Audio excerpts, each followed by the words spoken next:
Yeah. You are now tuned in to the AT Loungecast. Sit down and relax. Have a drink, have a smoke. You are in the house with BK Trooper and Misty Bars, aka Mo. let's do it. Yeah. Back in the house tonight. BK Trooper and your girl Mo. Hey, everybody. Yes. I'm very excited to do the show tonight. It's 8 o'clock. It's on and popping.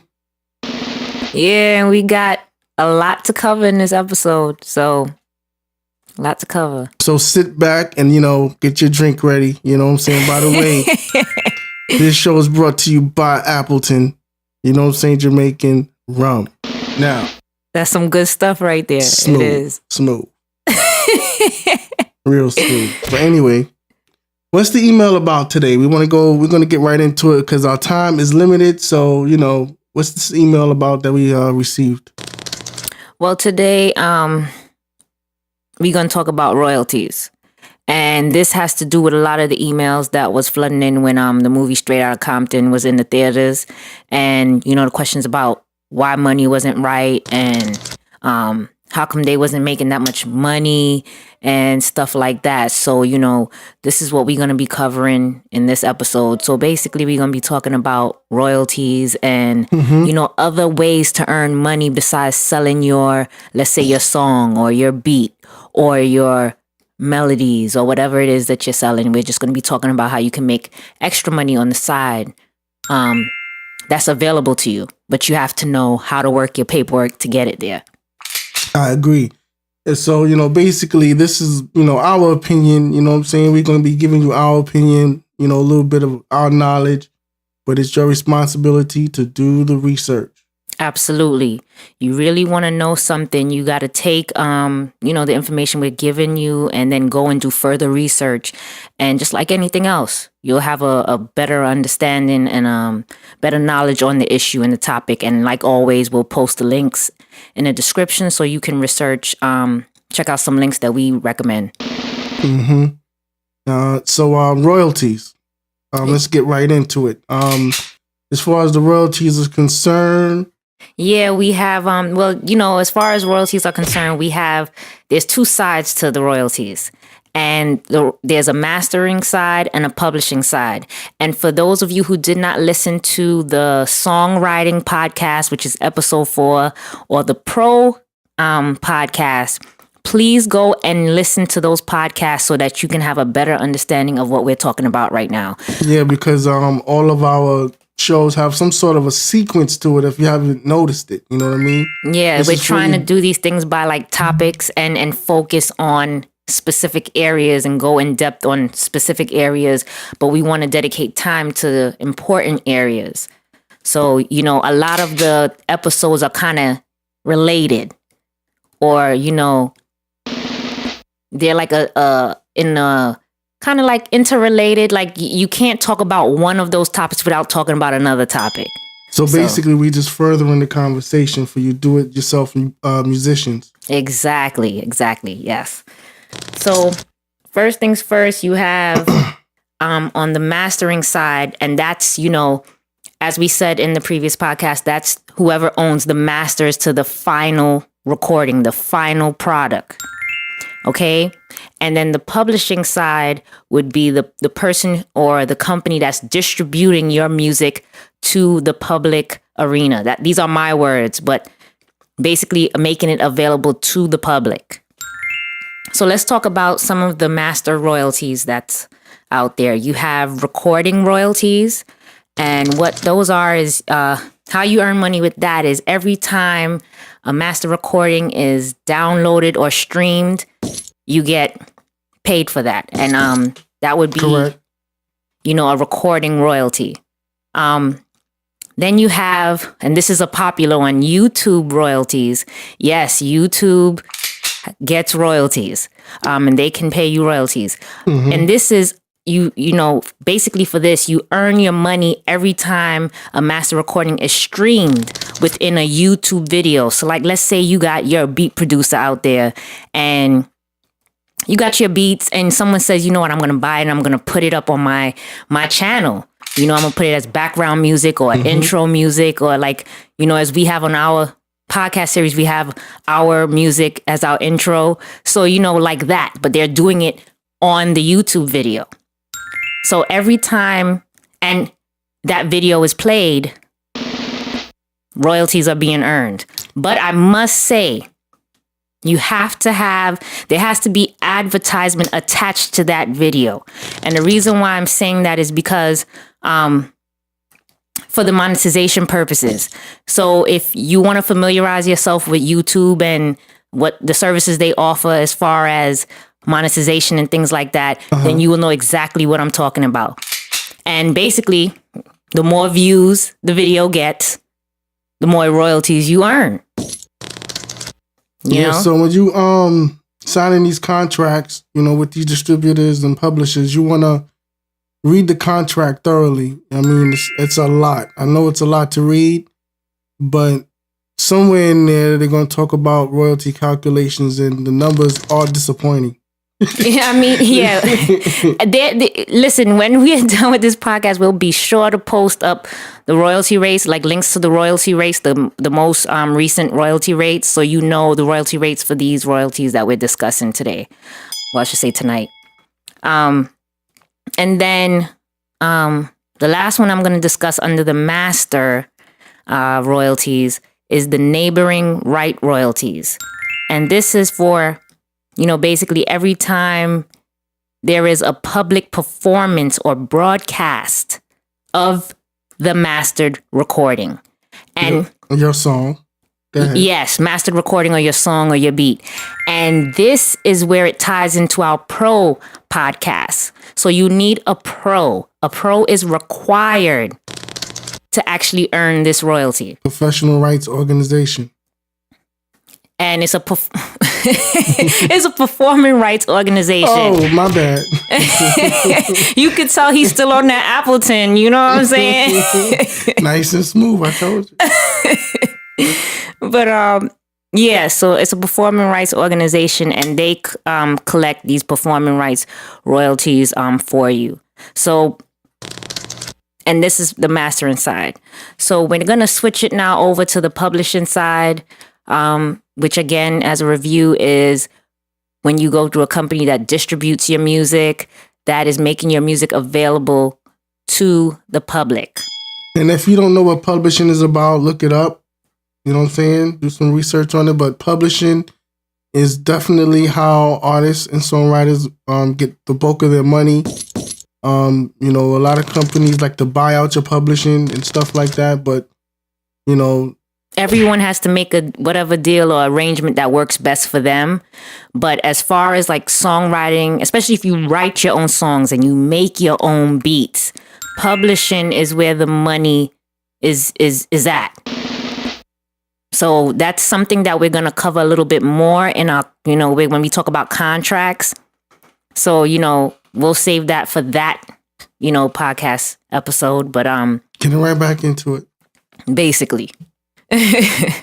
So on the publishing side, you have performance royalties, which is similar to the neighboring rights royalties that we just discussed on the mastering side. On the publishing side, you have performance royalties. So money is, you know, royalties are earned whenever your song is broadcasted or publicly performed. So like, I'm sure you've all been to like the casino or Las Vegas or something like that. And sometimes you'll see people doing Elvis songs. You'll see them doing like, you know, the Supreme songs or, you know, well-known songs. Those artists or those songwriters or whoever owns the publishing for those songs, they're earning money when someone performs that song. Or when it's sold. Or yeah, but that would be mechanical. Yes, royalties. And you're just jumping ahead. But either or, that's where the money is at, though. Yes, basically. Yes. So, you know, this is an example. So not just you performing your song, but anybody else performing your song for that matter. So when you see people doing cover songs and stuff like that on an album, they've done the paperwork, went through the paperwork to be able to perform that song. All right, so, and because it's a performance, a pro is required. So you must be registered with ASCAP or BMI or CSAC. Exactly, with a performing rights organization. As a member and a songwriter. Well, you can be, it can be as an artist or as the songwriter. As a member. Yes. And then, so now we're moving on to the mechanical royalties that BK Trooper mentioned a few minutes ago. And that is for royalties that's earned every time your CD, your vinyl record, your music is digitally downloaded or internet streamed. So, and there's a requirement for this as well. You need to, in order to qualify to collect these royalties, you have to be signed up to a mechanical collection society. And the way that you can do this, because a pro is separate from a mechanical collection society. So it is not the same thing. If you have a pro, that's like step one. But you need to also belong to a mechanical collection society. And there are many different options for that. And you have international ones, you have US ones, and they're by region. So you just have to, look into that. But mostly your distributor will take care of that for you. Exactly. So it goes down to who you're going to distribute with. Yeah. And we'll talk about that in another Loungecast. Yeah, I mean, distribution companies do offer this because they do know that most people are registered with the pro. They know that most people who are doing it for themselves at least do that bare minimum. And you can usually get your mechanical collection society straight through your distributor. So CD Baby, Spotify, TuneCore, whoever you're going with, they usually offer some kind of affiliation with a mechanical collection society. Correct. And then you have your print royalties. And you're probably saying print royalties, what is that? Well, when you have someone that, like, say they love your song and they would love to be able to, like, play it on their piano or play it on the saxophone or just play it on their instrument because they so love the song and it's a well-known song and they want to perform it. Well, this is when you have that song is now transcribed onto sheet paper or printed in songbooks that allows musicians to purchase it. Center. Like if you go to Guitar Center and you buy one of their books. Yes. And it has all the notes and the melodies, and it's on the music sheet, and you get to see exactly how to play that song on a piano, on whatever, you see the notes on your saxophone, on your clarinet, whatever you're playing on, your guitar even. Okay. So that's basically the major royalties. And that's our basic royalty overview. And the reason that BK Trooper and I wanted to do a show on this is because most people are only thinking about one thing when they're doing music. They're thinking about just selling their music, and yes, that's great. You're going to make money from selling your music, especially if you're doing it yourself. But if you've gone through a distribution company, which most people are going to do because you're going to want it on iTunes and you're going to want it on all the major stores, Amazon, Spotify, etc. No doubt. You're basically going to be cutting them a piece of whatever income you make as just going through them. Then you also pay to sign up with them to do that service. So what you want to make sure is that you're signing up for all income generating opportunities. And so this is why we really wanted to focus in on the royalties, because most people doing music for themselves don't really know about other income streams. Exactly. That's available to them. And it's something that you should, it's your creation. You should want to be able to get all the income that is available on your creation, especially when it's put into the public arena.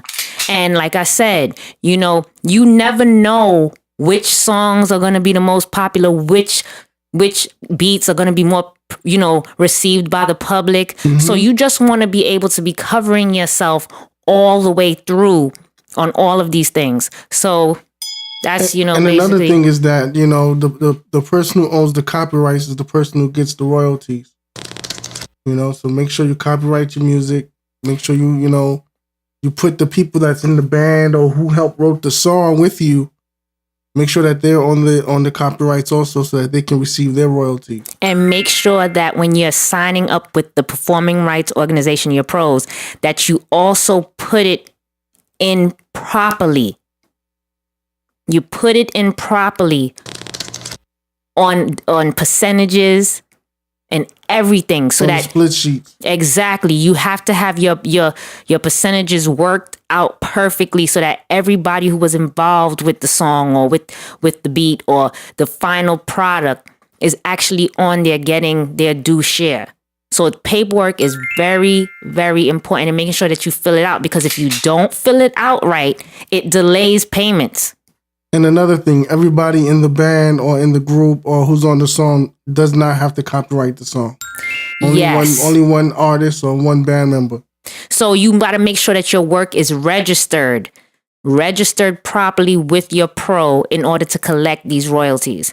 And a lot of times, if you know exactly where your music is being, broadcasted or played, then you do want to make sure that you alert the pro so that they know where to look for the music, because that can make it easier to collect the royalties as well. And the same thing goes for the mechanical collection societies. You want to make sure all your stuff is good, but we're going to post up the links so that you can go and further research these topics and look into them yourselves and get in where you fit in, as always. Yeah, so if you have any questions or any comments, you can, leave it on the website. And definitely email us at aploungecast@gmail.com. We appreciate all the emails and stuff that we've been getting.